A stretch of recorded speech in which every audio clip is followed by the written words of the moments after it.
వద్దాములే పోదాములని వచ్చారు. వారి కొరకును, సమయానికి వచ్చిన వారి కొరకును, ఆరాధించిన వారి కొరకును, ఇంకా అనేక రకాల పరిస్థితులతో సతమతమవుతున్న వారి కొరకును, అన్ని విషయాలలో ప్రభుదేవ మీరే మాతో మాట్లాడుతారండి. నిలబడిన నాకు, కూర్చున్న మాకందరికీ, దూరములో దగ్గరలో ఉండి ఆలయం ద్వారా చూస్తున్న వారికి కావలసిన మాటలు అనుగ్రహించు. వందనములు చెల్లిస్తూ ప్రభువును రక్షకుడైన యేసుక్రీస్తు వారి యొక్క శక్తిగల ఔన్నత్య నామమున వందనములు చెల్లించి ప్రార్థిస్తున్నాను తండ్రి, ఆమేన్.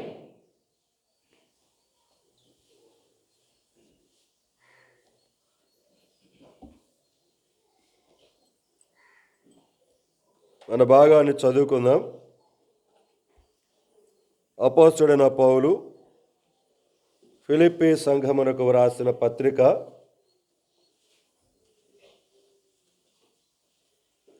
3వ అధ్యాయం 12వ వచనం మనం కలిసి చదువుకుందాం. ఫిలిప్పీ 3:12.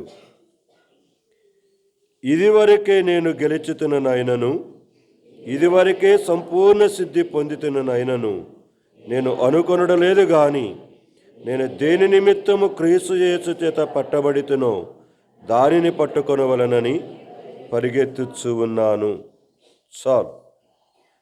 మరొక్కసారి దేవుడు ఈ పరిశుద్ధ లేఖన భాగములను ఆయనే మనకు దీవించి ఆశీర్వదించునుగాక. దేవుని సన్నిధిలో మరొక్కసారి ఏ విధముగా ప్రభు బల్ల చుట్టూ చేరి రావటం అనేది ఆయన మనకు అనుగ్రహించిన మరొక చక్కని, క్షమించి జీవితాన్ని పొడిగించినట్టు యొక్క అవకాశం. దానిని మనము సరైన విధముగా సద్వినియోగం చేసుకోవటానికి ప్రయత్నం చేద్దాం. దేని కొరకైతే దేవుడు మనలను భూమి మీదకు తల్లి గర్భములో నుండి బయటకు తీసుకొని వచ్చి ఇంతవరకు కాపాడుతూ, భద్రపరుస్తూ, రక్షించి ఆయన తండ్రి కుడి పార్శ్వమునకు వచ్చిన విజ్ఞాపన చేయొచ్చు. ప్రతి ప్రభుదినమున ప్రభు బలలో పాలు పొందుతూ, దేవుని వాక్యము చేత ఎప్పటికప్పుడు హెచ్చరించబడుతూ, సవరించబడుతూ, దేవుని యొక్క పరిశుద్ధాత్మ చేతులలోనికి మన పరిపూర్ణంగా రావాలనని కోరుకున్నాడో ఆ దేవుని యొక్క ఆశయం నెరవేర్చడానికి కొరకై మనము సిద్ధపడదాం. మన జీవిత యాత్రలో మనలను అనేకమైనవి వెనుకకు లాగుతూనే ఉంటాయి. చనిపోయేంత వరకు వెనుకకు లాగుతూనే ఉంటాయి. అయితే దేవుడు మనలను వాటి వైపు వెళ్లకుండా ఉండటానికి ఆయన తన వాక్యము ద్వారా, పరిశుద్ధాత్మ ద్వారా ఏదో ఒక వ్యక్తిని పంపించి ఏదో ఒక విధానములో మనలను మరలా ఆయన వైపు లాక్కుంటూ ఉంటాడు. ఈ యొక్క పరిస్థితులలో చాలాసార్లు మనము ఆయన దగ్గరకు రావటానికి బదులుగా శత్రు యొక్క సాతాను చేతులకు వెళ్ళిపోవటానికి చాలాసార్లు మనము ప్రయత్నం చేయటమే కాదు, అలాగ సిద్ధపడి కూడా వెళ్తుంటాం చాలాసార్లు. అయినా జాలి కలిగిన దేవుడు మరలా మాట్లాడుతూనే ఉంటాడు. యెషయా 1:5 చదువుతారా? జాత గమనించాల పదాలు. ఎప్పుడెప్పుడట? నిత్యం. అంటే నీవు గర్భములో నుండి బయటపడిన నాటి నుంచి ఇప్పటి వరకు నిత్యమును తిరుగుబాటు చేయొచ్చు. ఆ పదాలు గమనించాలి. ఆ పదం కావాలి నాకు ఇప్పుడు. దేవుని ఆశ ఏం కనబడుతుంది చెప్పండి. దాంట్లో ఆ చదివిన 2 లైన్లలో మీకేం కనబడుతుంది? దేవుడు మాట్లాడుతున్నట్టు యొక్క 2 మాటలలో నా ముఖం చూస్తే ఏం అర్థమవుద్ది? అక్కడ చూడండి, అక్కడ చూసి వినండి. మళ్ళీ చదువురా. ఏంటిది? నిత్యము తిరుగుబాటు చేయొచ్చు, మీరు ఎలా ఎందుకు ఇంకా మీరు ఈరోజు కూడా ఏం చేయబడుతున్నారు? ఆ మాటలో నేను ఈరోజు కనుక్కుంది ఏంటంటే ఆయన జాలి. కోపం వచ్చి కొన్ని కుటుంబాలలో అమ్మ కనిగట్టిన కంట్రోల్లో పెడుతుంది పిల్లల్ని, కొన్ని కుటుంబాలలో నాన్న కంట్రోల్లో పెడతారు. ఇద్దరు పెట్టడానికి ప్రయత్నం చేయవాకండి, పిల్లలు తిరుగుబాటు తయారవుతారు. మీ బిడ్డల విషయంలో తల్లి కోపడుతున్నప్పుడు తండ్రి మౌనంగా ఉండాలి, తండ్రి కోపడుతున్నప్పుడు తల్లి మౌనంగా ఉండాలి. ఒకరు కోపడుతున్నప్పుడు ఒకరి దగ్గరగా చేరదీయాలి.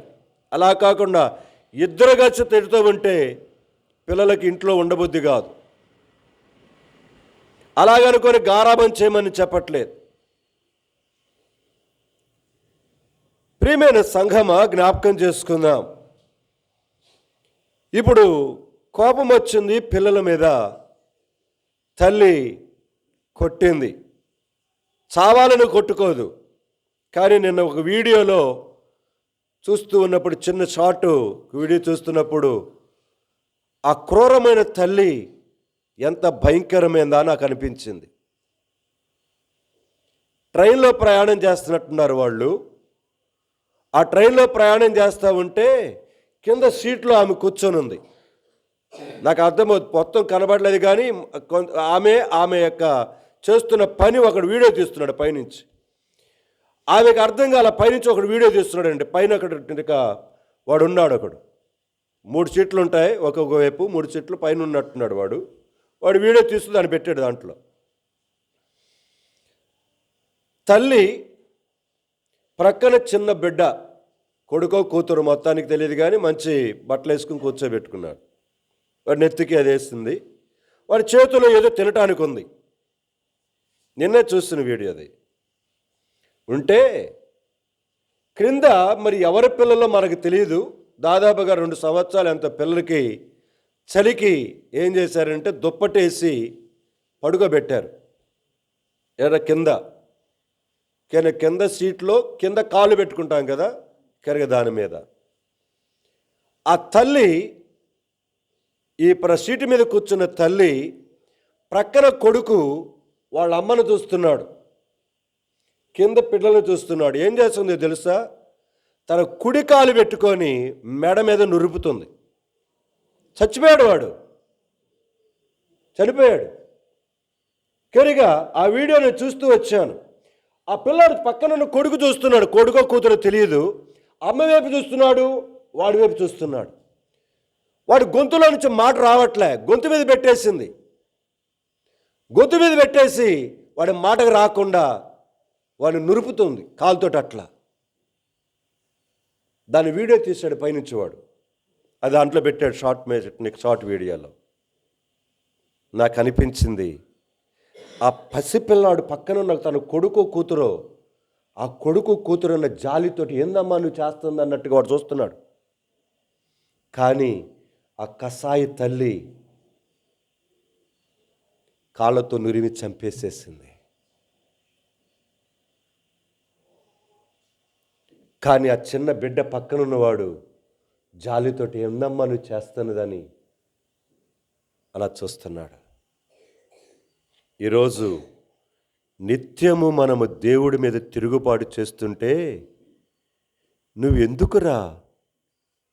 ఎందుకమ్మా నిత్యము కొట్టబడుతూ ఇంకా ఎంతకాలం అలాగెళ్తావు అని జాలితో ఆయన నీతో మాట్లాడుతున్నాడు.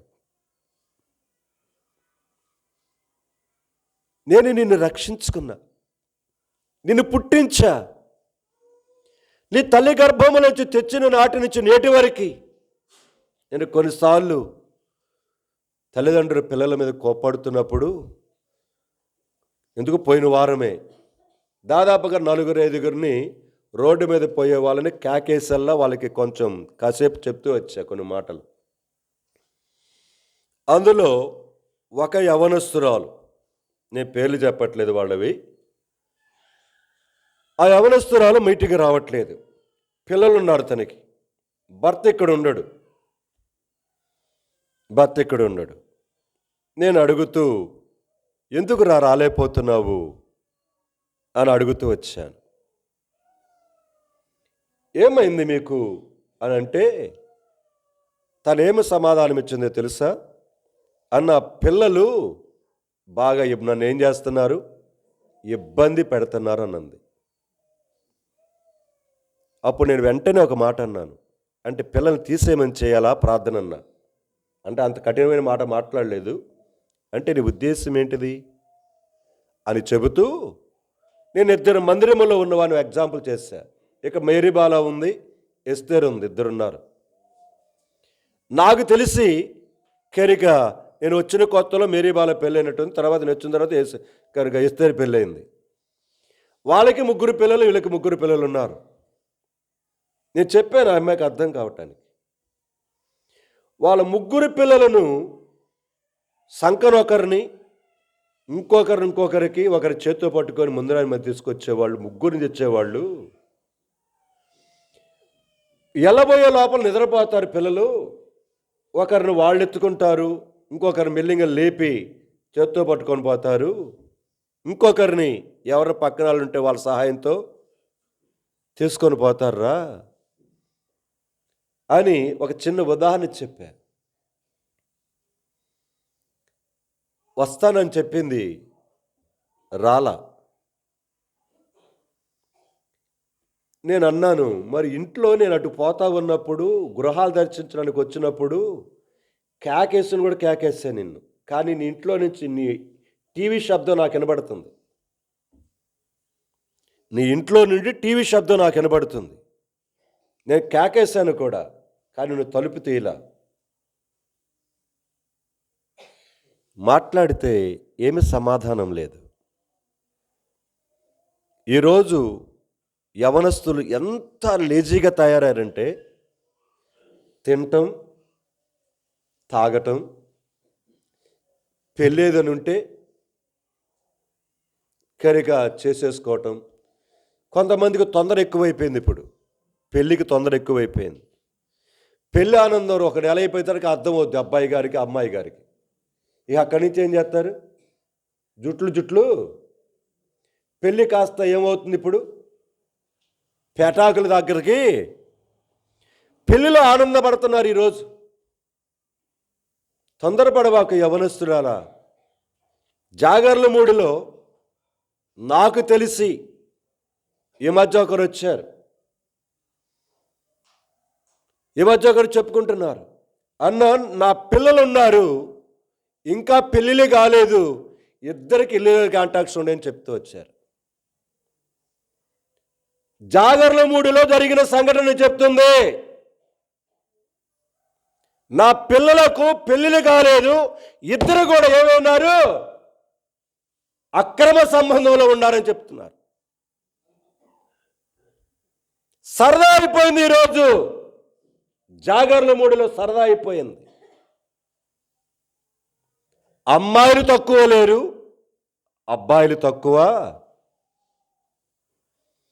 అందుకనే అన్న పెళ్లి చేసి పడేస్తే బాగుంటుందని నాతో సలహా వచ్చి అడిగి ప్రార్థన చేయించుకొని వెళ్ళారు. నేను ఒకటే చెప్పా, బిడ్డలు తప్పు చేస్తున్నారని నీకు అర్థమవుతుంది. అలాగ ఉండిన నీ బిడ్డలను నీవు పెళ్లి చేసి ఏ అబ్బాయి గొంతు కొయ్యాలనుకుంటున్నావు, ఏ అమ్మాయి గొంతు కొయ్యాలనుకుంటున్నావు అని ఇలాగనే అడిగా, నిలబడి ఇలాగనే అడిగా. ముందల నీ బిడ్డలు సరిచేయబట్టాను కొరకై ఏడుస్తావో, ప్రలాపిస్తావో, కన్నీరు కారుస్తావో అది చెయ్యి ముందలన్నా. జరిగిన సంఘటన జాగర్ల మూడిలోనే, నీ పేర్లు చెప్పట్లా. వాళ్ళ బంధువు వచ్చాడు ఆ దగ్గరికి. బంధువు వచ్చి, అన్న బిడ్డలకు పెళ్లి చేయాలనుకుంటున్నాను అన్నాడు. అది అక్కడ రేకుల దగ్గరే, ఆ కుర్చీలు కూర్చున్నారు బ్రదర్స్, అక్కడే జరిగిన సంభాషణ. నేను అన్నాను, ముందల నీ బిడ్డల ప్రవర్తన సరిగా మార్చుకోవడానికి ప్రయత్నించే ముందర అన్నా. ఇట్లనే చెప్పా ఆ పెద్ద ఆమెతోటి. ఎందుకంటే నీకు తెలుసు నీ బిడ్డలు ఎలా తిరుగుతున్నారో, ఊరంతటికి పనంతటికి కూడా బాగా తెలుసు. నాకు కూడా తెలిసింది. ముందల నీ బిడ్డల యొక్క మార్పు కొరకై ప్రార్థన చేయి. లేదు అంటావా, ఒక అమ్మాయి గొంతు కోసిన వాడవు దానవు, ఒక అబ్బాయి యొక్క గొంతు కోసిన వాడవవుతావని చెప్పాను. అట్లే దాన్ని ఆ మాట అంటున్నావు. పెళ్లి చేసుకుంటే మార్చుకుంటారేమోగా. ఏంటంట, నువ్వు మాత్రం బిడ్డను మార్చడానికి మాత్రం ప్రయత్నం చెయ్యు. అర్థమైందా? బిడ్డను మార్చడానికి కొరకే నువ్వు ప్రార్థన చెయ్యు, కన్నీళ్లు విడవవు. వాడి జీవితాన్ని మార్చబడేంత వరకు నువ్వు పశ్చాత్తాపడవు దేవుని దగ్గర. నువ్వు చేసిన యదవ పనులు, నువ్వు చేసిన దరిద్ర పనులు నీ పిల్లల మీద పడ్డా ఈరోజు దాని కొరకే పశ్చాత్తాపం లేదు. పిల్లల పెళ్లి చేసి వదిలించుకోవాలనుకుంటున్నావు కదూ. ఒకటి, నువ్వు తప్పు చేసావు. ఇప్పుడు రెండోది, నువ్వు తప్పు చేస్తున్నావు నీ పిల్లలతో. ఇలాగే అన్నాను. వాళ్ళతో అనడం లేదండి ఆ మాట. ఆయన తప్పు చేసేవాళ్ళు, వాళ్ళిద్దరు చక్కగా ఉండేవాళ్ళు, విశ్వాసులు వాళ్ళు. జరిగిన కొంతకాలానికి ఆయన యొక్క భార్యాభర్తలు అన్నారు, ఆ రోజు బ్రదర్ చెప్పింది వినలేదు, ఈరోజు ఒకరి గొంతును మేమేం చేశాము, నులిపేసేసాం. నీ బిడ్డల పెళ్లి కొరకై 1,10 రకాలుగా విచారణ చేసుకొని వస్తావు. మరి నీ బిడ్డ ఎలాంటి దరిద్రాలైతే ఎవరికి ఇవ్వాలనుకుంటున్నావు నీవు? అంటే నీ జీవితంకి వచ్చేసరికి ఏమన్నా వాస్తవం ఇలాగుండాలనుకుంటున్నావు, ఇంకొకరి జీవితాన్ని ఏం చేయాలనుకుంటున్నావు నువ్వు? ఇలాగని చెప్పా.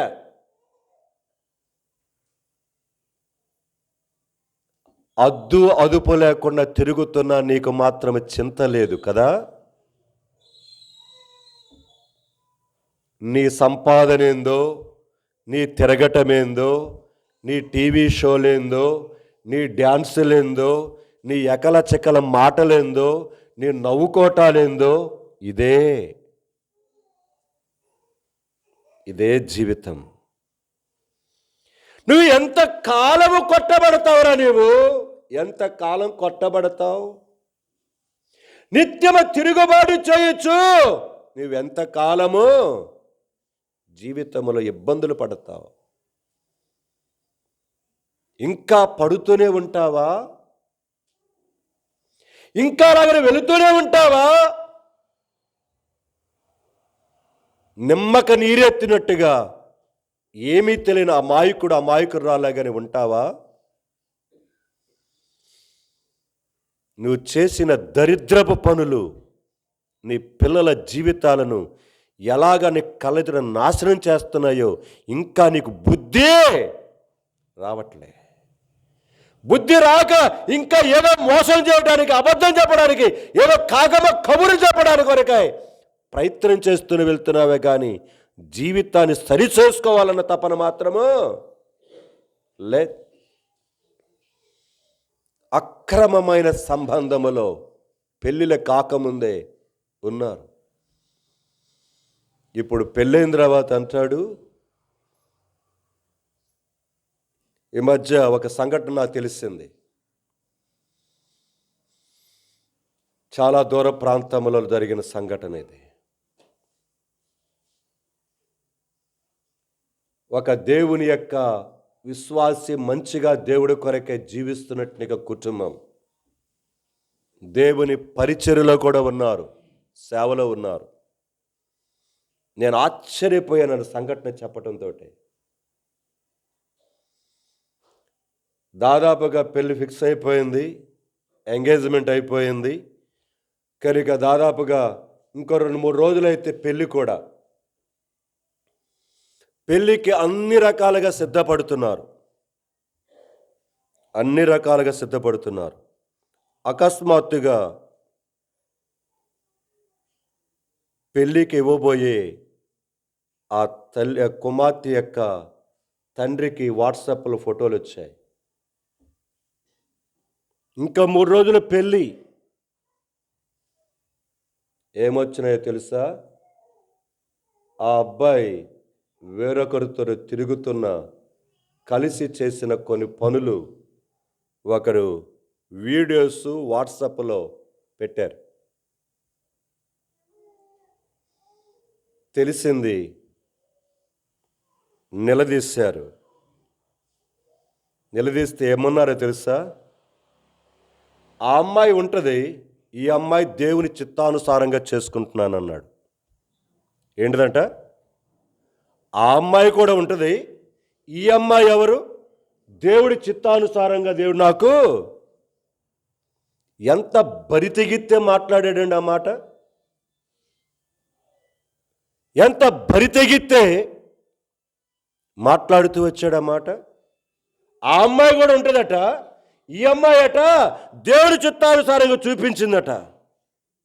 అంటే ఏం చేయాలనుకుంటున్నాడు? ఇద్దరితో కూడా తమాషా అయిపోయింది. ఈరోజు తమాషా అయిపోయింది. నేను ఒకటే చెప్తున్నాను తల్లిదండ్రులకు, నీ బిడ్డలకు పుట్టినరోజులు కేకులు తీసుకొచ్చి పండగలు చేయటం కాదక్క. పాత మోటు సామెత అంటారు, పందిలాగా కనీసి పక్కన పడేయటం కాదు. నీ బిడ్డలు ఎలాగ బ్రతుకుతున్నారో పరిశీలన చేసి చూడు. వారికి కూడు గుడ్డ సంపాదించి పెడుతున్నాను అనుకుంటున్నావేమో, నీకు తెలియకుండానే నీ బిడ్డలు ఏమైపోతున్నారు? ఏడ్చుకుంటూ వచ్చి చెప్పారు మందిరంలో జరిగిన సంఘటన. ఇక్కడ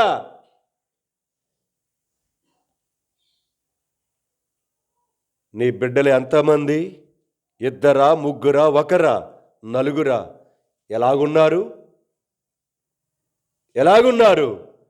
ఎక్కడ తిరుగుతున్నారు?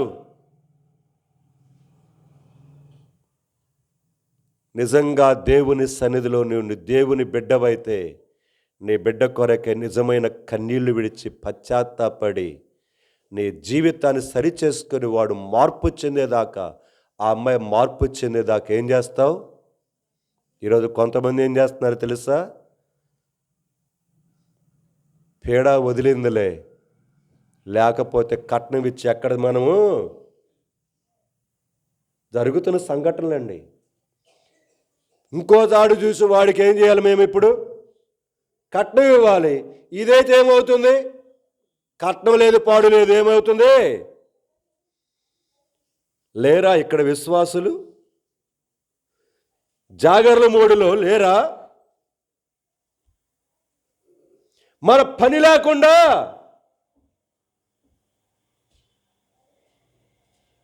జరిగిపోతుంది. మీరు ఎలా నిత్యము తిరుగుబాటు చేయొచ్చు, ఇంకా కొట్టబడుదురు. అంటే దేవుని ఆశ ఏంటంటే ఎకరైనా ఆగయ్యా అని. పిల్లోడు కొట్టింది తల్లి, అయిపోయిన తర్వాత తల్లి కొట్టింది, తండ్రి జారదీసి ఏమంటాడండి? చెప్పండి. అమ్మ కొడద్దు కానీ ఇంకేం చేయొద్దు. ఎంతకాలం కొట్టించుకుంటావురా తల్లి, ఎంతకాలం కొట్టించుకుంటావురా అని ఏం చేస్తావు? బ్రతిమలాడుకుని. అంటే ఇంక అమ్మ చేత ఏం చేయొద్దు? కొట్టించుకోవద్దు. ఎంతకాలం కొట్టించుకుంటావు నాన్న చేత అని తల్లి మాట్లాడుతుంది. ఇక్కడ మాట్లాడుతుంది అది దేవుడు. మరి చదవండి అన్నమాట.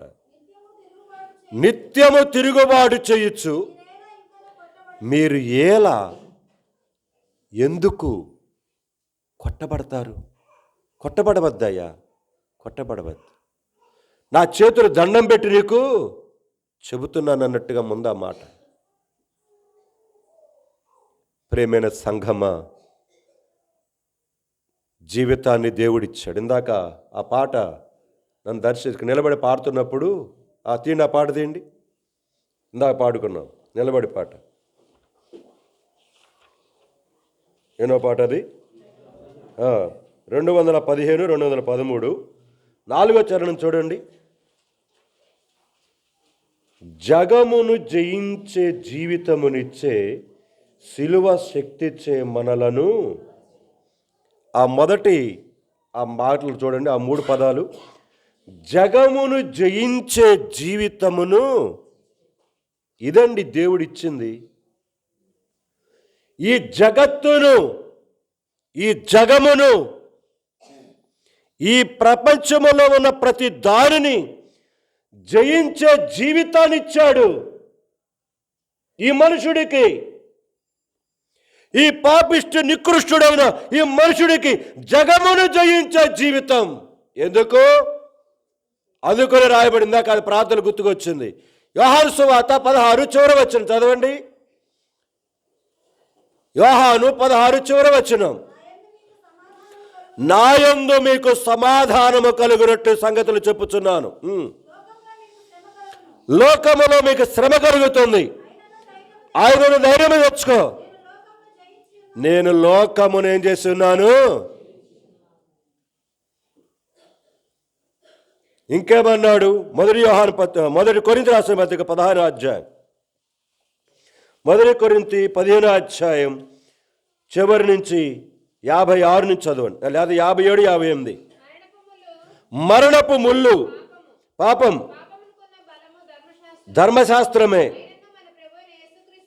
గమనించాలి ఇక్కడి నుంచి. అయినను మన ప్రభు అయిన యేసుక్రీస్తు మూలముగా ఏంటిదట?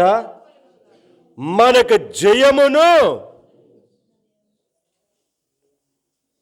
ఆ పాట పాడుతుంటే నా మనసు తాగుతూ వచ్చింది. 4వ లైన్, 4వ చరణం. జగమును జయించే జీవితాన్ని ఇచ్చానురా నీకు, జగమును జయించే జీవితాన్ని ఇచ్చానమ్మా నీకు. ఎందుకురా దరిద్రుడమైపోతున్నావు? ఎందుకమ్మా దరిద్రుడమైపోతున్నావు? జగమును జయించే జీవితము కాదు, జగమ చేత పతనమైపోయే బతుకుకు ఎందుకు నికృష్టమైన బతుకుకి వెళ్తున్నావు?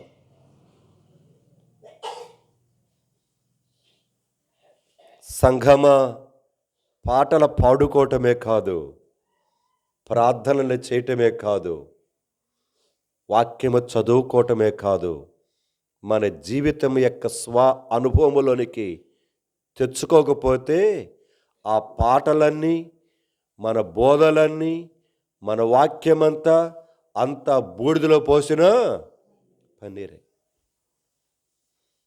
జగమును జయించే జీవితాన్ని ఇచ్చాడయ్యా నీకు. అదిగో అపోస్తలుడైన పౌలు మాట్లాడుతున్నాడు అన్నమాట. నేను దేని కొరకై పట్టబడ్డాను, దానిని పట్టుకోవటానికి కొరకై పరిగెడుతున్నా. ఆయన ఇచ్చిన కృప చేత, శక్తి చేత నేను ధైర్యముగా అన్ని పరిస్థితులలో నేను దాటుకుంటూ వెళుతున్నా. ఒక్క బిడ్డైతే, 2 బిడ్డలైతే సాకులు చెప్పి మందిరానికి రాక ఎన్నిసార్లు డొమ్మాలేస్తున్నావు.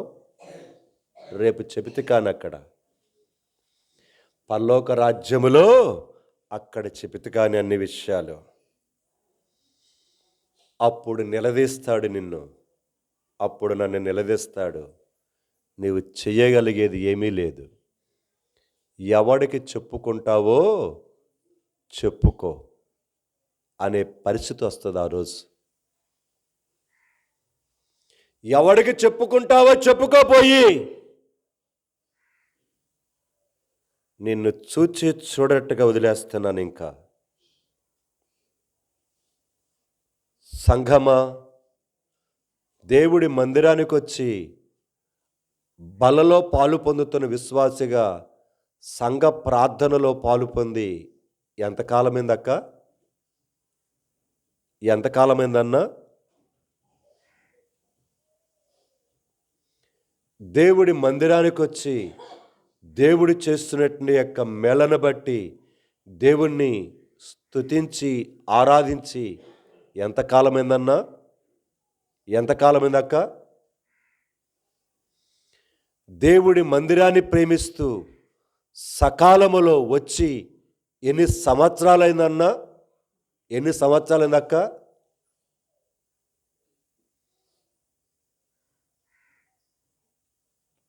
మొన్న ఫోన్ వచ్చింది హైదరాబాద్ నుంచి, చక్రవర్తి దగ్గర నుంచి.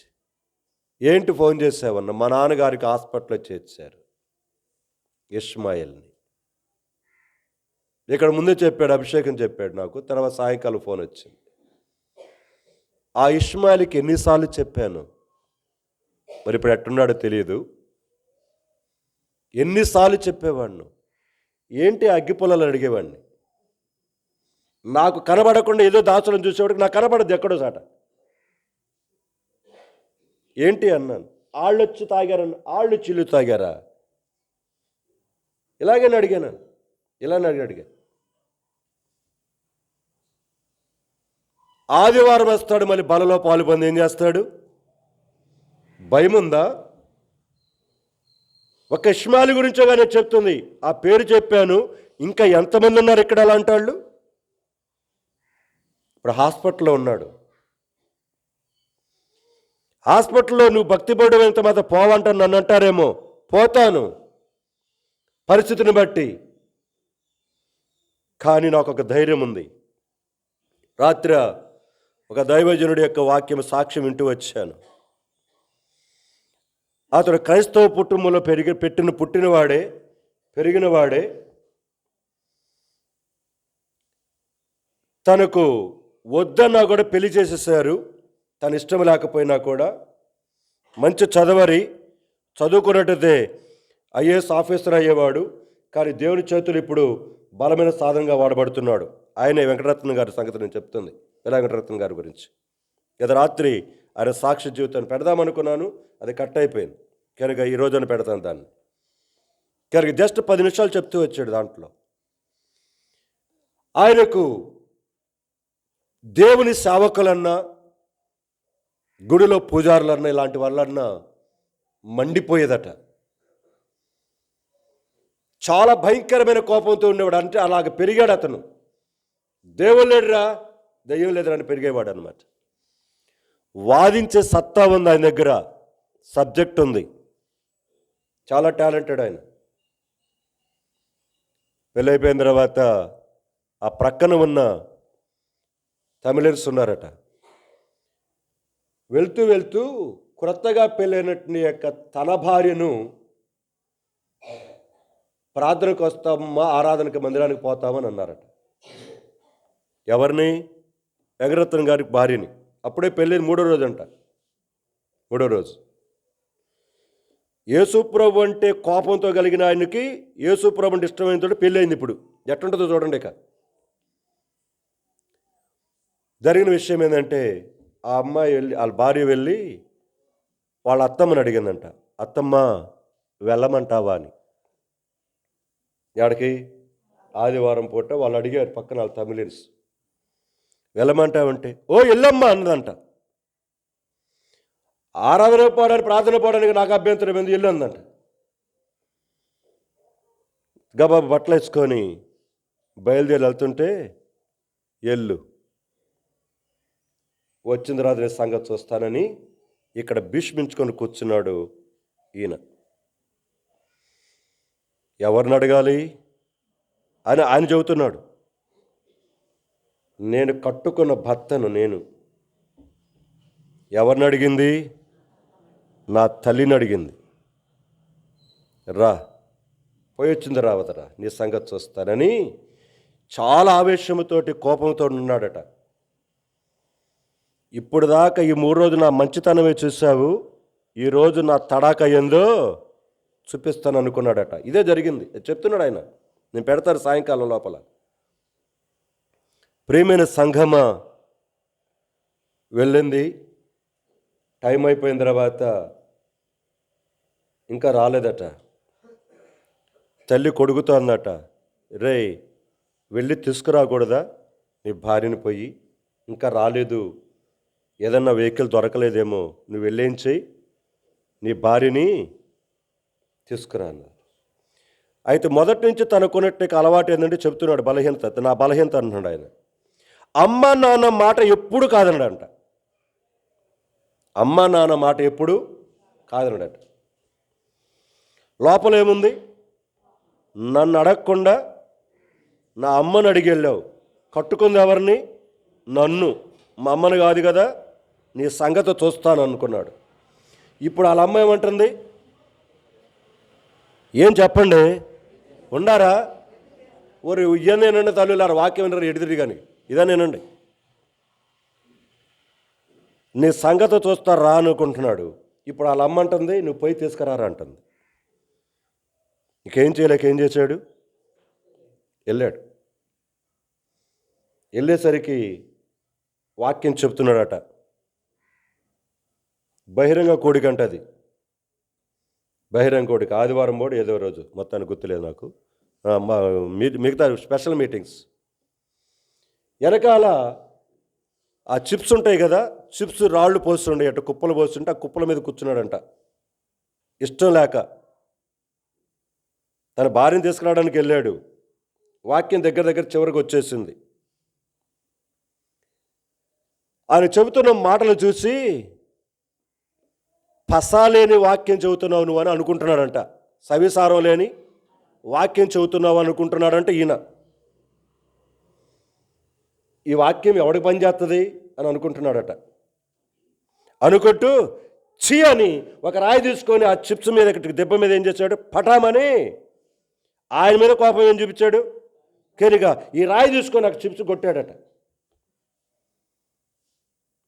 రెండో రాయి తీసుకొని కొట్టబోయేసరికి ఆయన చూశాడట. తమ్ముడు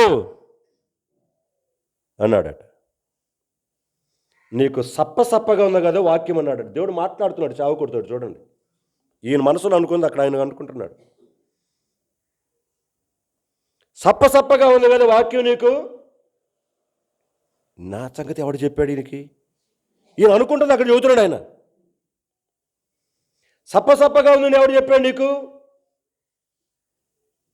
ఇలా మాట్లాడుతూ ఒకటే ప్రశ్న అడుగుతున్నాను, నువ్వు సమాధానం చెప్పన్నాడంట. చివరికి, నేను ఈరోజు చనిపోతే నా యేసుక్రీస్తు ప్రభు దగ్గర పరలోక రాజ్యంలో నిలబడతా, నువ్వు చస్తే పరలోక రాజ్యంలో దేవుని దగ్గర నిలబడతావు అడుగు ప్రశ్న ఇచ్చాడండి. ఒకటే ప్రశ్న, నేను ఈరోజు చనిపోతే నా రక్షణ ఆనందాన్ని బట్టి, నా జీవితాన్ని బట్టి నేను పరలోక రాజ్యంలో నా యేసయ్య దగ్గర ఉంటా, నిలబడతా, నేను పరలోక రాజ్యంలోకి వెళ్తా. నువ్వు చస్తే ఎక్కడికి వెళ్తావు, నిలబడతావని అడిగాడంట. రాయి కింద పడింది, చెమటలు కారాయట.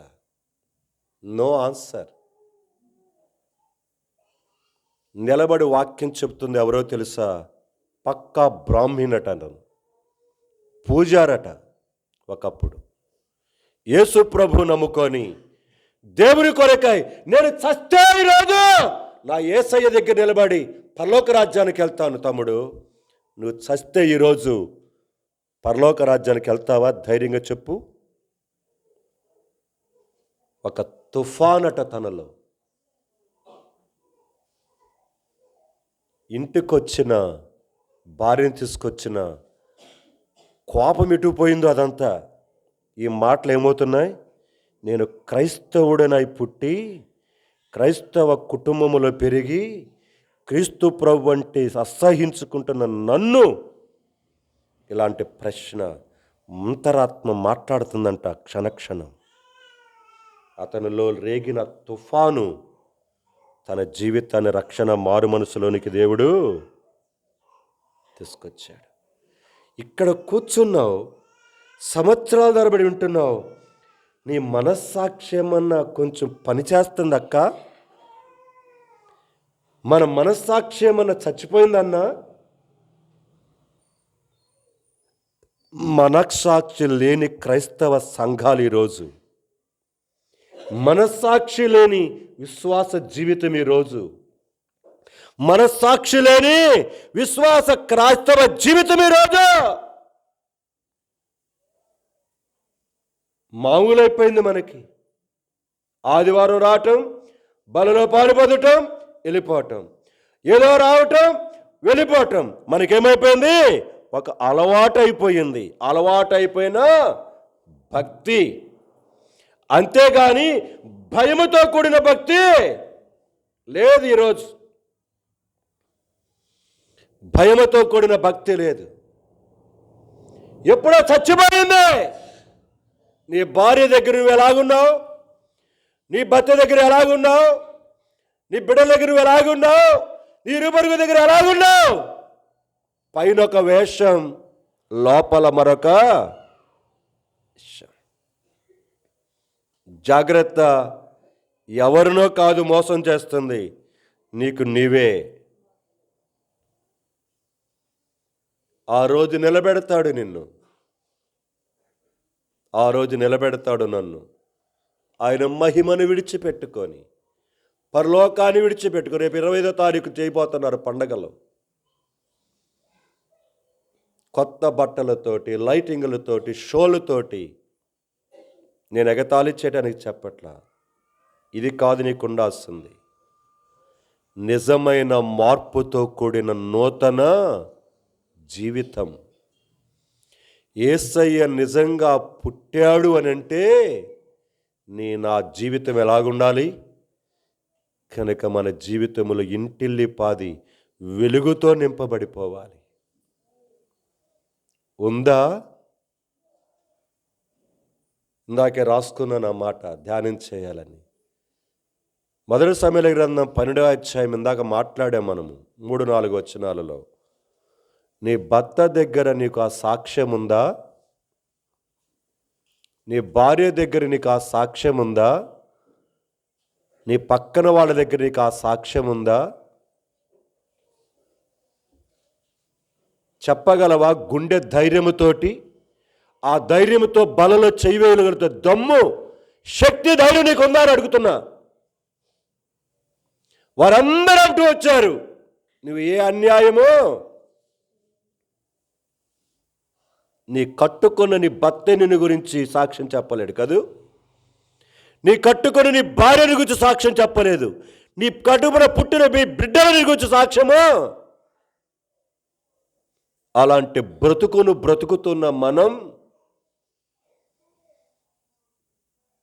దేవుడు దేని కొరకైతే మనలను రక్షించుకున్నాడో ఆ సంగతిని ఎప్పుడో మర్చిపోయాం. అందుకని అంటున్నాడు, నిత్యము తిరుగుబాటు చేయొచ్చు, ఇంకను. ఆ పదం కూడా చాలా అద్భుతమైంది, దాన్ని కూడా నోట్ చేసుకొని పెట్టుకున్నాను. ఇంకను అనే పదం ఉంటుంది. ఇంకను మీరేలా,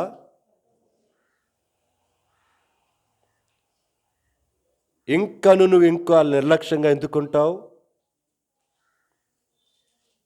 ధ్యానం చేయండి, బైబిల్లో చాలా ఉన్నాయి. ఇంకను. ఈరోజు మాట్లాడుతున్నాడు దేవుడు నీతో సూటిగా. ఇంకను ఎలా కొట్టబడటాని కొరకై ఇష్టపడుతూ మూర్ఖంగా ప్రవర్తిస్తావు, ఈ రోజున మారు అని అంటున్నాడు. అక్కడ 7 మాటలు రాయబడ్డాయి, వాటి జ్ఞాపకం చేసి నేను భాగానికి వస్తాను. యెషయా గ్రంథం 1వ అధ్యాయం. యెషయా గ్రంథం 1వ అధ్యాయం. ఆయన ఏమి చెబుతున్నాడో చేయటానికి తీర్మానం చేసుకో ఈరోజు. యెషయా గ్రంథం 1వ అధ్యాయం 16 నుంచి 17 వరకు స్లోగా చదువుదాం. మీకు నేను పాయింట్లు చెప్తాను. అక్కడ మొత్తం 7 విషయాలు చెప్పాడు, జాగ్రత్తగా ఉందాం. యెషయా గ్రంథం 1వ అధ్యాయం 16 నుంచి. మిమ్మును కడుగుకొనుడి, శుద్ధి. మొదటిది, మిమ్మల్ని కడుక్కొని ఏం చేయండి? శుద్ధి చేసుకోండి. ఇది మొదటి విషయం, నేను వివరణలోకి వెళ్ళట్లేదు. రెండవ మాట మళ్ళీ చదువుదాం. మీరు మీ దుష్క్రియలు నాకు కనబడకుండా వాటిని ఏం చేయండి? పలకండి అమ్మలారా, అన్నలారా. కొద్ది గట్టిగా పలక, లోపల కనబోద్ది. అది మొదటిది, కడుగుకొని శుద్ధి చేసుకొనుడి. రెండవది, కనబడకుండా వాటిని తొలగించుడి. మూడవది 17వ వచనం, కీడు చేయటం మానుడి, మేలు చేయ నేర్చుకోండి. మూడవది, ఇక జతలు వచ్చాయి. తర్వాత రెండో లైను, న్యాయము జాగ్రత్తగా విచారించండి. 4. ఐదవది, హింసించబడు వానిని విడిపించండి. 5వది. 6వది, తండ్రి లేని వారికి న్యాయము తీర్చండి. 7వది, విధవరాని పక్షముగా వాదించండి. ఇది చేయండిరా మీ బతుకుల్లో. బాగుపడతారు. 7 విషయాలు చెప్పాడు అక్కడ. నా దగ్గరికి వచ్చి ప్రార్థన చేయడం కాదురా మీరు, నా దగ్గరికి వచ్చి అది అర్పించాను ఇది అర్పించాను చెప్పడం కాదు. నీ ఆరాధనలు ఎవరికి కావాలి? నీ ప్రార్థనలు ఎవరికి కావాలి? నీ బలర్పణలు ఎవరికి కావాలి? నీ కానుకలు ఎవరికి కావాలి? నాకు అక్కర్లే. 7 విషయాలు చెప్పాడు. ఆ 7టిని ఇంటికి వెళ్ళి ధ్యానం చేయండి. వాటి నుంచి బయట పడ్డావా లేదా ఆ నోట్స్ పెట్టుకొని పక్కన రాయి. ఇంకా నేను దీంట్లోంచి బయటపడలేదు, ఇంకా దీని నుంచి బయటపడలేదు, నేను ఇంకా ఇది చేయలేదు, ఏది చేయలేదో 7 చేయలేని పరిస్థితుల్లో ఉన్నావా? 6 బలహీనమైపోయావా? 5 6 లేదా 4 3 2 1 సంఘమా? అందుకని చెప్పాడు, నువ్వు సమ్మతిస్తావా ఇకనైనా? నా మాట వింటావా ఇకనైనా? ఇంకా కొట్టబడవద్దు, ఇంకా నువ్వు నష్టపోవద్దు. జరిగినంత నష్టం చాలేక నువ్వు బాగుపడు, నువ్వు మేలు పొందు, నువ్వు ఆశీర్వదించబడు. మరలా నేను మిమ్మల్ని ఇదిగో ఇలా చేసుకుంటానని అదే అధ్యాయంలో చెప్తాడు. దేవుడు మనలని గద్దిస్తూనే తన ప్రేమ కలిగిన మంచి మనసును జ్ఞాపకం చేసేవాడు దేవుడు. అది లేకపోతే భూమి మీద ఎవడు నిలబడేవాడు కాదు. అందుకని అక్కడ ఒక మాట అన్నాడు, ఆ మాట కూడా చదువుతున్నాను. యెషయా గ్రంథం 1వ అధ్యాయం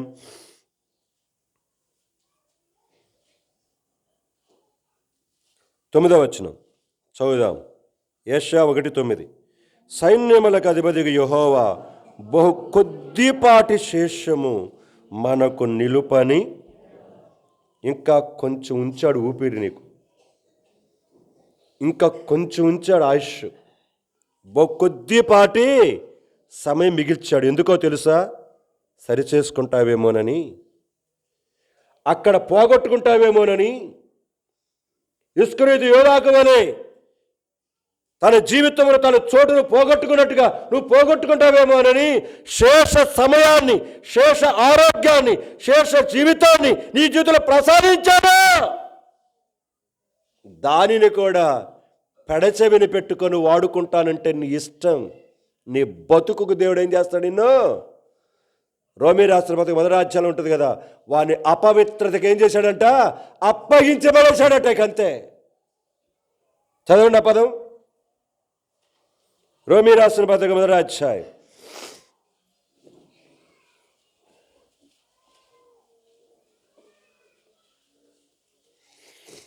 26వ వచనం 24. ఈ హేతువు చేత చదువు, వారు తమ హృదయముల దురాశలను అనుసరించి తమ శరీరములను పరస్పరము అవమానపరుచుకున్నట్లు దేవుడు వారి అపవిత్రతకు ఆయన అప్పగించాడంటే నీ పని నా పని ఇక అంతే, డోలాయించుకోవటం. రోజు అప్పగించి పడేశాడు. పో, నీ ఇష్టం వచ్చినట్టుగా నువ్వేం చెయ్యి. ఈరోజు ఇప్పటి తరం యొక్క పరిస్థితి ఏందో తెలుసా? విశ్వాసులు, పరిశుద్ధులు, పరిశుద్ధ వాక్యం దానికి పాపము అని నామకరణం చేసింది. కానీ ఏ పాపము అని మనం నామకరణం చేశామో, మనం అంటున్నామో వాక్యానుసారంగా, ఆ పాపమును లోకం ఏమంటుందో తెలుసా? ఎంజాయ్మెంట్ అంటుంది. ఇదే సంతోషం అంటుంది, ఇదే ఉల్లాసం అంటుంది, ఇదే ఆనందం అంటుంది, ఇదే జీవితమని వెళుతూ ఉన్నది. నువ్వెలాగున్నావు? నేను ఎలాగున్నాను? పాపము పాపముగా కనబడుతుందా? పాపము ఆనందముగా, ఉల్లాసంగా కనబడుతుందా? అందుకనే ఒక జర్నలిస్ట్ వచ్చి బిల్లీ గ్రహం గారితో అడుగుతూ వచ్చాడు. చాలా కాలం దగ్గర చదివాను లేకపోతే విన్నాను అది మాట. బిల్లీ గ్రహాం గారి దగ్గరికి వచ్చి, ఏమండి మీరు పొద్దాక లెగిస్తే పాపం పాపం పాపం పాపం అంటారు అని అడిగితే, అప్పుడు బిల్లీ గ్రహాం గారు చెప్పారట, అవును, పాపం అనే బాటిల్ మీద ఏం చేయాలి? విషము, అది వేండ్రము, పురుగులు చంపే.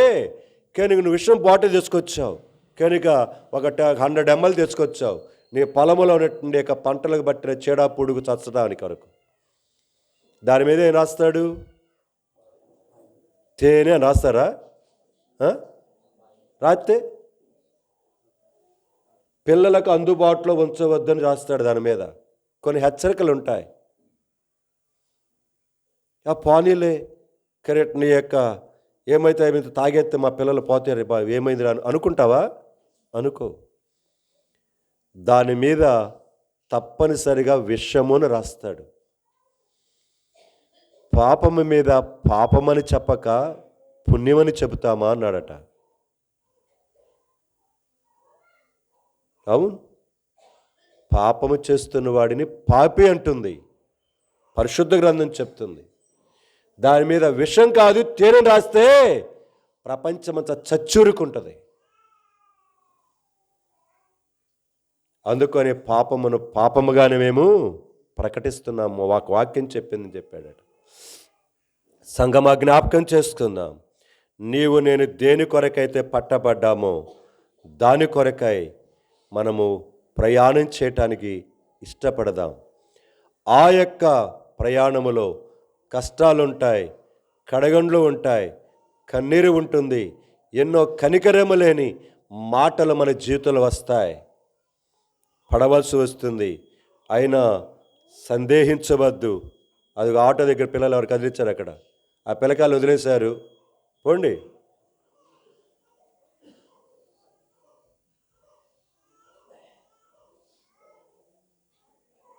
పిల్లలను ఆటోలు ఎక్కించొద్దని చెబుతాను నేను అక్కడ. ప్రేమైన సంఘమా, జ్ఞాపకం చేసుకుందాం. దేవుని యొక్క సన్నిధిలో మనం జాగ్రత్త కలిగి ఉండటానికి ప్రయత్నం చేద్దాం. లేకపోతే వదిలేస్తాడు దేవుడు. అప్పగించబడిన ఆ జీవితాన్ని దేవుడు ఇంకా పొడిగించి 7వ తారీఖు వరకు కొనసాగించాడు. అప్పగించబడిన దానిని ఎక్కడ పడేశావు?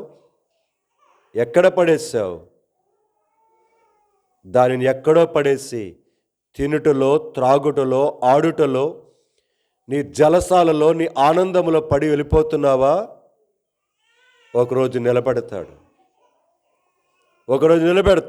చూడండి, గలతీయులకు రాసిన పత్రిక అనుకుంటాను, క్షమించండి, రోమి రాసిన పత్రిక 14, 10వ వచనం చదువుదాం. 10 నుంచి 12 వరకు చదువుకుందాం. రోమా 14:10 నుంచి. అయితే నీవు నీ సహోదరునికి తీర్పు తెచ్చనేలా, నీ సహోదరుని నిరాకరింపనేలా మనమందరము దేవుని న్యాయ పీఠము ఎదుట నిలుతుము. నాతోడు ప్రతి మోకాలును నా ఎదుట వంగును, ప్రతి నాలుకయు దేవుని స్తుతించునని ప్రభు చెప్పుచున్నాడని వ్రాయబడినది గనుక మనలో ప్రతివాడును తన్నుగూర్చి దేవునికి లెక్క. నీ అబ్బాయిని గురించి కూడా చెప్పాలి, అది వేరే విషయంలేండి. నిన్ను గురించి నీవు లెక్క. ప్రతివాడును, మనలో ప్రతి ఒక్కరమును. సో దేవుని సన్నిధిలో దేని కొరకే మనం పట్టబడ్డామో దాని కొరకే ప్రయాణం చేద్దాం. మన ఆ విషయాలు చెప్పుకుంటూ ఆదికాండం కరెక్ట్గా దాదాపుగా 39వ అధ్యాయం 8వ వచనంకి వచ్చాం. సమాధానమును మనం ఎలాగ కలిగి ఉండగలమంటే, రెండోదిగా మనం చూస్తుంటున్నాం రోమీ రాసిన పత్రిక 8:5 ప్రకారముగా మనము సమాధానముగా ఉండాలంటే శరీర అనుసరించి మనం ఏం చేయకూడదు? నడుచుకోకూడదు. శరీర ఇచ్చలను అనుసరించి నడుచుకోకుండా ఉంటే, ఆత్మానుసారముగా మనము నడుచుకోగలిగితే జీవమును సమాధానమును కలిగి ఉంచాం. ఇప్పుడు ఆ సమాధానము రావాలంటే శరీర ఇచ్చలను మనం ఏం చేయాలి? జయించుకుంటూ దేవుని శక్తితోటి మనం ముందుకు వెళుతూ ఉండాలి. ఇది చనిపోయేంత వరకు జరిగే ప్రక్రియ. లేకపోతే ఆయన సమాధానాన్ని మనం ఎన్నడూ మన జీవితంలో చూడలేం, మనం అనుభవించలేం. దాని కొరకు నేను తీసుకొని వచ్చాను కనుక 39వ అధ్యాయంలో పొతీఫరు భార్య అలాగనే యోసేపు యొక్క జీవితాల మధ్యలో జ్ఞాపకం చేస్తున్నాను. ఇప్పుడు శరీరం వచ్చి యోసేపు దగ్గరికి వచ్చి నిలబడి మాట్లాడుతుంది. వెంటనే దానికి రెస్పాండ్ అయి 8వ వచనంలో మాట్లాడుతూ, అయితే అతడు ఒప్పక. ఏ శరీర ఇచ్చ కొరకై ఆమె కోరుతూ ఆశిస్తూ ఉందో అది వెంటనే చెవిని పట్టంతో వెంటనే తను అన్నాడు, అట్టి పరిస్థితులలో కూడా అది జరగదన్నాడు. అంటే సునిశ్చితముగా ఆ యొక్క దానిని ఏం చేశాడు? తృణీకరించాడు, నెట్టివేశాడు, కాదని పక్కన పడేశాడు. ఈ యొక్క ఉదయకాల సమయంలో మన దగ్గరకు వస్తున్న దేవునికి ఇష్టము లేని దాని విషయంలో మనమును అలాగనే మనం ప్రవర్తిస్తున్నామా?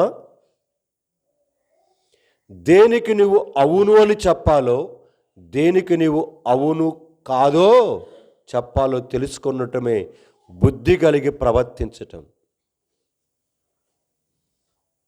బుద్ధి కలిగి ప్రవర్తించటం. గత రాత్రి 2 విషయాలు చెప్పాను యవనస్తుల కూడికలో. ఆ 2వ మాట చదువుతారా? యోబు గ్రంథం 42వ అధ్యాయం 3వ చరణం.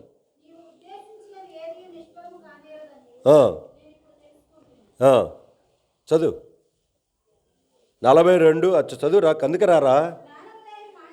ఆ మాట, జ్ఞానము లేని మాటల చేత వీడెవడు. అక్కడ గమనించాలి. ఇప్పుడు తను జ్ఞాపకం చేసు. అలాగనే వివేచన లేని, బుద్ధి లేని, మూర్ఖుడనై, జ్ఞానము లేని, తెలివి లేని, వాక్యం తెలుసు, బోధన తెలుసు, అన్నీ తెలుసు, అయినా కూడా నేను కూడా నా జీవితంలో అవివేకినే, అజ్ఞానినై, బుద్ధి లేని వాడిని ఏం చేశాను? చదువురా. ఏమీ ఎరుగక. అది ఆలు తెలియదు, పోలు తెలియదు, నాకంతా తెలుసు అని ఏం చేస్తా? బడాయి చెప్పుకుంటూ, సంకల వాయించుకుంటూ, డబ్బాలు కొట్టుకుంటున్నావు బజార్లో, అంతే, నీకేం తెలియదు. తన గురించి తాను మాట్లాడు, నాకేమీ తెలియక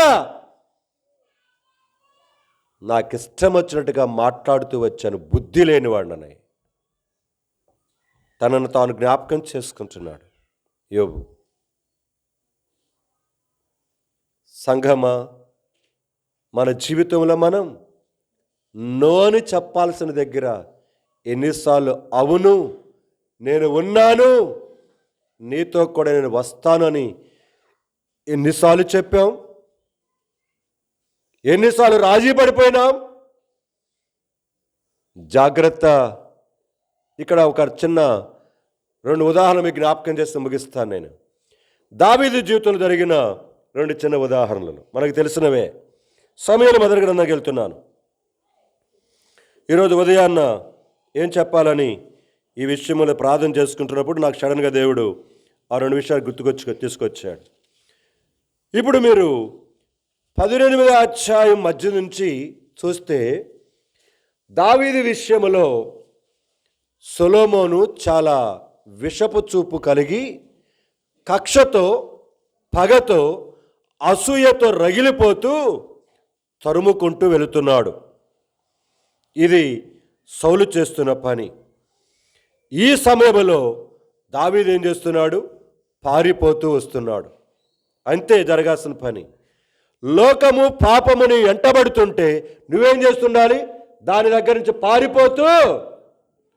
ఈ 2 ప్రక్రియ చాలా అవసరం. అదేం చేస్తుంది? నిలబడ్డావంటే పోతావు, ఊడ్చుకొని దేని పనికి రాకుండా.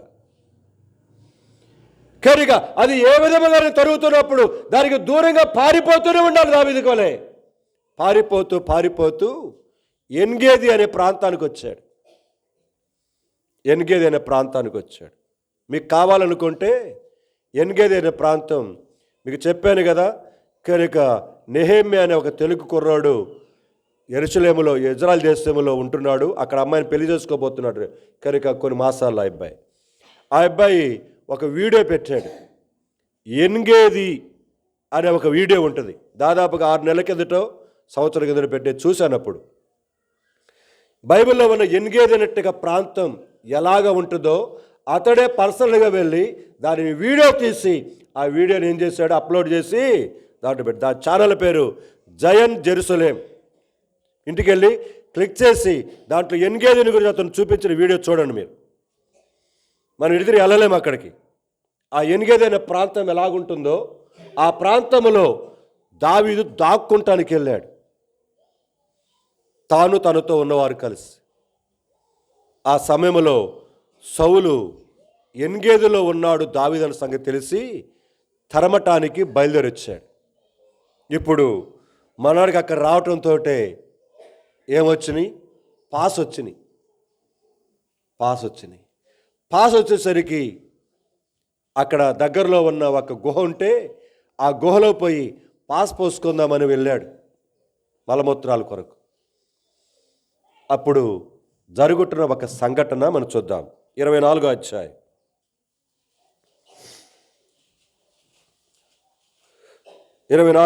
3వ వచనం నుంచి, మొదటి నుంచి రాసుకోండి మీరు. 3వ వచనం చదువుదాం. మార్గమునున్న గొర్రెల దొడ్లకు అతడు రాగా అక్కడ గుహ ఒకటి కనబడెను.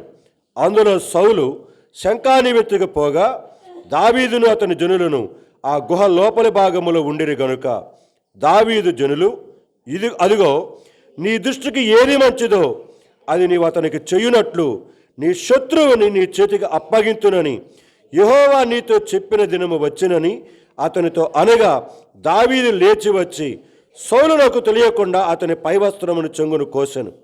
సౌలు పైవస్త్రమును తాను కోసెనని దావీదు మనసు నొచ్చి, ఇతడు యెహోవా చేత అభిషేకమునొందినవాడు గనుక యెహోవా చేత అభిషేక్తుడైన నా ప్రభువునకు నేను ఈ కార్యము చెయ్యను, యెహోవాను బట్టి అతని నేను చంపనని తన జనులతో. చాలు. ఇక్కడ దావీదుకి ఒక చక్కని ఆఫర్ వచ్చింది. ఏంటి ఆఫరు? ఆ స్నేహితుడు తన ప్రక్కన ఉన్నవారు చెప్తున్నారు, నీ శత్రువును నీ దేవుడు నీ చేతికి అప్పగింతును అని సెలవిచ్చిన ఆ రోజు రానే వచ్చింది. కాబట్టి నువ్వేం చేసాయి, నీ శత్రువైన సౌలును లేపేసాయి. ఈ చుట్టూ ఉన్న వీరందరూ కూడా ప్రేరేపించేసరికి మనాడికి తెలియని ఒక విధమైన కనుక లోపల బయలుదేరి వెనకాలుగా వెళ్ళి ఏం చేశాడు, ఆయన ఇజ్రాయేల్ ప్రజలకు 2-3 అంగీలు ఉంటాయి. లోపల వస్త్రం ఒకటి, పైన అంగీ ఒకటి, పై వస్త్రం ఒకటి ఉంటుంది. గుర్తుపెట్టుకు, దాదాపు 2-3 రకాలు ఉంటాయి బట్టలు వాళ్ళకి. ఇప్పుడు రాజైన సౌలు లోపల వేసుకున్న డ్రెస్ ఒకటి ఉంది, తర్వాత పైన వేసుకున్న కనుక యుద్ధ సంబంధించిన డ్రెస్ ఒకటి ఉంది, ఆ పైన అంగీ ఒకటి మన దుప్పట్లాగా ఉంటుంది అనమాట. అది ఇట్లా కప్పుకొని ఇక్కడ క్లిప్ పెట్టుకుంటారు, కనుక ఇలా కింద వేలాడుతూ ఉంటుంది అనమాట. అది పై అంగీ అంటారు దాన్ని. సో ఆ అంగీ యొక్క ముక్కను ఏం చేశాడట, వెనకాలుగా వెళ్ళి కట్ చేసుకొని వచ్చాడు. కట్ చేసుకొని వచ్చినందుకు తన మనసు ఏమైందట, నొచ్చుకొని అంటున్నాడు, దేవుని చేత అభిషక్తుడైనటువంటి యొక్క ఆ మనుషుని జోలికి కనుక ఈ కార్యము చెయ్యను, కనుక యెహోవాను బట్టి నేను అతనిని ఏం చేయను, చంపను. అంటే నేను చెయ్యకూడని పనిని చేశాను అని తన మనసులు నొచ్చుకొని ప్రక్కకొచ్చి పశ్చాత్తాపడ్డాడు. నేను మరి ఎన్నడూ సౌలు యొక్క పై అంగీని కాదు కదా, దేనిని కూడా నేనేం చేయను, ముట్టను కూడా ముట్టను. నేను చెయ్యలేను ఆ పని. యోసేపు చెప్పాడు, అతడు కనుక ఆ సమయంలో కనుక ఒప్పుకోలేదు. అలాగనే దావీదు కూడా తన చుట్టూ ఉన్న జనులను ఏం చేశాడు? హెచ్చరించాడు. అతడు దేవుని చేత అభిషేకించబడినవాడు. అతని నేను చంపను. నా హృదయం కొట్టుకొలాడుతూ ఉన్నది, నా హృదయం వేదన పడుతూ ఉన్నది, నా హృదయం దుఃఖపడుతూ ఉన్నది అని పశ్చాత్తాపడుతున్నాడు. అంటే సౌలు దగ్గరికి వెళ్ళి తన జీవితంలో చేతికి అప్పగించబడినప్పటికీ చంపక ప్రాణములతో ఏం చేశాడు? అతనిని అపకారికి ఉపకారం చేసి పంపించాడు. అదే అంటాడు ఆ అధ్యాయం తర్వాత మేము చదవండి. ఇలాంటి అపకారినైనా నాకు నువ్వేం చేశావు? నీ ఉపకార బుద్ధిని, ఆ పదం చూడండి అక్కడ, వచనము 17-18 చదువుదాం. 17-18 దావీదుతో ఇట్లను, యెహోవా నన్ను నీ చేతికి అప్పగింపగా నన్ను చంపక విడిచినందుకు ఈ దినమున నీవు నా అపకారమునకు ఉపకారము చేసిన వాడవై నా ఎడల నీకు ఉన్నా. ఇదొక టాపిక్. నీకు ఉన్నది ఏంటిది? ఉందా? ఇంకేముండయి నీకు? మన బైబిల్ స్టడీలో చూస్తుంటున్నాం, నీకు కలిగిన దానిని గట్టిగా, అందులో ఒకటిది. నీకు ఉండవలసినది అపకార బుద్ధి కాదు, అపకారికి కూడా ఉపకారం చేసే నైజం ఒక క్రైస్తవుడి జీవితంలో కలిగి ఉండాలి. మీరు ఇంటికి వెళ్ళిన తర్వాత ఆ ఛానల్లోనే ఒక చిన్న క్లిప్ పెట్టాను చూడండి. ఇంటికి వెళ్ళిన తర్వాత కోరీ టెన్ బూమ్ ఆమె చూపించిన ప్రేమ లేకపోతే ఆమె చూపించిన క్షమాపణ అని చిన్న టైటిల్ పెట్టి ఒక 3 నిమిషాలు క్లిప్ పెట్టాను. ఇంటికి వెళ్ళిన తర్వాత చూడండి ఆ ఛానల్లో. కోరీ టెన్ బూమ్ అద్భుతమైన జీవితం. 2వ ప్రపంచ యుద్ధములో ఆమె జీవితమే అనేకులకు సాక్ష్యం. ఆమె భయంకరమైన 2వ ప్రపంచ యుద్ధములో తప్పించబడి బయటకు వచ్చింది. ఆమె హిట్లర్ యొక్క చేతులలో చనిపోవస్తుంది. ఆమె సాక్ష్యం దాంట్లో పెట్టాను, వినండి. దాన్ని ఇంటికి చూడండి కొనండి. మీరు వింటారని పెడుతుంది అది. ఆ చిన్న చిన్న క్లిప్లు కట్ చేసి దాన్ని ఎందుకు పెడుతున్నారంటే ఎన్నో విషయాలు నేర్చుకోవాల్సి ఉన్నాయి ప్రపంచంలో. కొన్ని తెలిసిన వారిన కనుక దాంట్లో పెడితే మీరు వింటారేమని పెడుతున్నాను దాన్ని. అంతేగాని మీ సబ్స్క్రిప్షన్ పెంచుకోవడానికి నేను పెట్టట్లా, నాకు అవసరం లేదు మీ సబ్స్క్రిప్షన్స్. ప్రేమైన సంఘమా, మీరు కూడా తెలుసుకోవాలి ఆశ. నిజంగా అది కన్నీళ్లను తెప్పిస్తుంది మనకి. ఆమె జీవితం యొక్క సాక్ష్యం అక్కడ. ఇదిగో ఈ దావీదుని గురించి చూస్తుంటే ఇక్కడ ఆమె గుర్తుకొచ్చింది నాకు. అంటున్నాడు, ఒక శత్రువు అంటున్నాడు, నేను నీకు అపకారం చేస్తే నీవు నాకు ఉపకారం చేసి ఏమన్నాడు? నీవు నా ఎడల నీకున్న ఉపకార బుద్ధి. ఏం బుద్ధి అట? పోయే కాలం బుద్ధి ఉంది కదా మనకి. మన బుద్ధి అంతా ఎంత దరిద్రమైందో మన మనస్సాక్షికి మనకే తెలుసు. ఇంకోటి చెప్పాల్సిన పనిలే.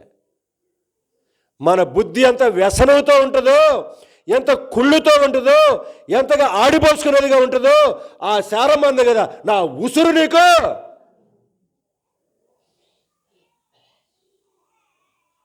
సంఘమా, మన బుద్ధేదండి.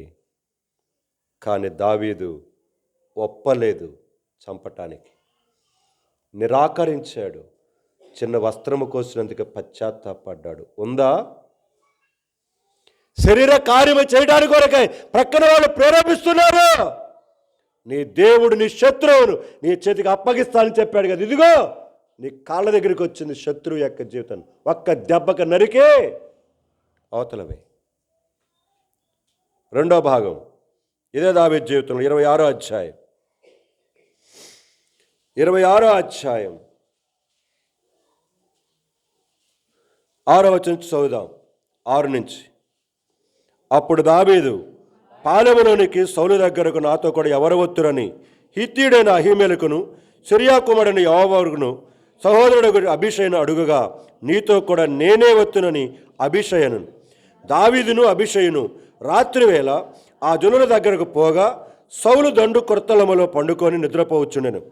అతని ఈటే అతని తలగడ దగ్గర నేలన నాటియుండెను. అబ్నేరును జనులను అతని చుట్టూ పండుకొని ఉండగా, ఇప్పుడు 8వ వచ్చిన జాతి గమనించాలి. అప్పుడు అభిషయ్ దావీదుతో అంటున్నాడు, దేవుడు ఈ దినమున నీ శత్రువుని నీకు అప్పగించెను, కాబట్టి నీ చిత్తమైతే ఆ ఈటుతో ఒక్క పోటు పొడిచి నేను అతనిని భూమికి నాటివేతును, ఒక్క దెబ్బతోనే పరిష్కారము చేతుననగా, దావీదు, నీవు అతనిని చంపకూడదు, యెహోవా చేత అభిషేకము నొందిన వారిని చంపి నిర్దోషిగుట ఎవడికి? అబ్బా, ఏం మనసండి! నేను కాకపోతే పక్కన చంపేశాడు, వాడి మీదకి వస్తుందిలే అని అనుకోని ఏం చేయాలి? వదిలిపెట్టలా. నీవు చంపకూడదు, నేను కూడా. సంఘమా, కారణం అతడు దేవుని చేత అభిషేకించబడినవాడు. దేవుని చేత అభిషేకించబడిన ఒక దేవుని సేవకుడును, దేవుని బిడ్డను కనుక తిట్టి దూషించి కొట్టి నిర్దోషి అవుట ఎవడికే? అంటే ఈ ప్రపంచములో నువ్వు ఎన్నడూ కూడా ఏం కాలేవట? నిర్దోషివి. అంటే అది చనిపోయేంత వరకు నీ జీవితంలో దోషిగా నిన్నేం చేస్తుంది? అలాంటి భయంకరమైన తప్పు చేసి మనమెందుకు పాపాన్ని ముట్టుగట్టుకోవాలి? వద్దు, నీవు చేయవద్దు, నేను కూడా చేయవద్దు. ఎంత అద్భుతమైన మనస్సు అండి! ఎంత అద్భుతమైన మనస్సు అండి! మనమైతే ఈ పాడాడు ఎప్పుడు పోతాడో అని ఏం చేస్తాము? ఏం చెప్పండి, దేవుడి దగ్గర ప్రార్థనలు కూడా చేసే విశ్వాసులు ఉన్నారండోయ్. అంటే వాడు ఎప్పుడు పోతాడా అని ఏం చేస్తారు? ఇది ఇంకా పోలేదే, ఇది ఇంకా ఉండాడా, ఇవి ఇంకా పోలేదే, ఇంకా ఉందా? సంఘమా, అక్కడ అలాంటి పని చేయటానికి దావీదు ఒప్పుకోలా. 2 అయిపోయినాయి కదా, ఇంకొక మాట చెప్పేసి దావీదు జీవితం నుంచి నేను ముగిచ్చేస్తాను. రండి, 2వ సమూయేలు గ్రంథం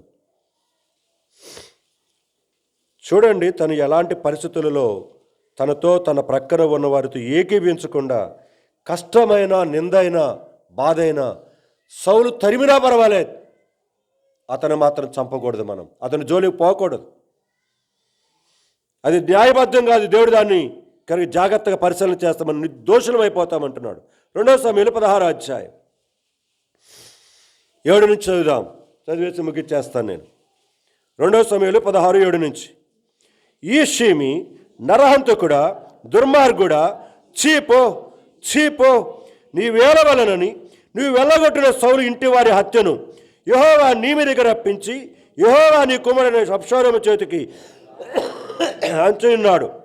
నీవు నరహంతుడు కనుకనే నీ మోసములను చిక్కుబడి ఉన్నావని చెప్పి రాజును చెప్పింపగా, సిరియా కుమారుడైన అభిషయ్, ఈ చచ్చిన కుక్క నా ఏలిన వాడవును రాజువునగు నిన్ను చెప్పింపనేలా నీ చిత్తమైతే నేను వానిని చెరబోయి వాని తల ఛేదించి వచ్చేదనను. అందుకు రాజు, సిరియా కుమారులారా, మీకును నాకును ఏమి పొందు? వానిని శపింపనీయుడి. దావీదును శపింతుదని యెహోవా వానికి సెలవీయగా నీవు ఇలాగ ఎందుకు చేస్తున్నావని ఆక్షేపణ చేయగలవాడు ఎవడ్రా? దేవుడు సెలవిచ్చాడు వాని తిట్టమని. ఏం గ్రహింపండి, ఏం గ్రహింపు! ఈరోజు విశ్వాసులమైన మనకు ఈ గ్రహింపుతో కూడిన లక్షణాలు అలవడితే ఇల్లు ఎప్పుడో బాగుపడతాయి, ఊరు ఎప్పుడో బాగుపడద్ది, బజార్ ఎప్పుడో బాగుపడద్ది. మనకు అట్టి గ్రహింపు చూద్దామన్నా కూడా కానరాదు. భూతద్దం పెట్టి చూద్దామన్నా కానరాదు. ఎప్పుడన్నా కనబడద్దామన్నా కూడా ఎప్పుడు కూడా కనబట్టలే. సంఘమా, జ్ఞాపకం చేసుకుందాం. తిట్టని ఇక్కడనే కూర్చున్న సహోదరి సహోదరుడా, నీవు వెళుతున్న పరీక్ష పరిశోధన ఎవడికి పట్టింపు ఉండదు. కానీ పట్టింపు ఉండేది ఎందుకు తెలుసా? ఒకడట, అది గుర్తుకొస్తుంది నాకు, రోజు వచ్చి అయ్యో పాపం అయ్యో పాపం అని పోయేవాడట. ఒక అతను చావు బ్రతుకులో ఉన్నాడు. అయ్యో పాపం రోజు వచ్చేవాడట పని కట్టుకొని. తర్వాత ఆ వ్యక్తి చనిపోయినాడట. చనిపోయిన తర్వాత వాడికి చాలా సంతోషం వేసిందట. ఎందుకు? వాడు సమాధులు పెట్లు తయారు చేసుకొని అమ్ముకునేవాడు. ఏంటిది? సమాధులు పెట్లు తయారు చేసుకొని అమ్ముకునేవాడు. వాడు ఎందుకు వెళ్తుంది రోజు? ఎప్పుడు ఎందుకు? వాడు ఎప్పుడు చచ్చిపోతే నాకు డబ్బులు, శవాల మీద డబ్బులు చిల్లర బెంకులు ఎరుకుంటారంటే ఇది ఈ టైప్. వాడు ఎప్పుడు పోతాడో నా సమాధి పెట్టి డబ్బులు వస్తాయి అనుకుతాడు వీడు. ఆడి మీద మంచి మనసు గారి కాదు.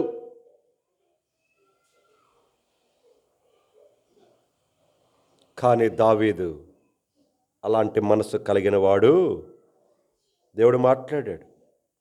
అపోస్తలుల కార్యం 13వ అధ్యాయం ఆ వచనం చదువుకొని మనం ముగిచ్చేస్తాం. అపోస్తలుల కార్యం 13వ అధ్యాయం ఏమిస్తున్నాడు సాక్ష్యం? నేను అపోస్తలుల కార్యం గ్రంథంలో ఉన్నా ప్రస్తుతం సాయంకాలం. 13వ అధ్యాయం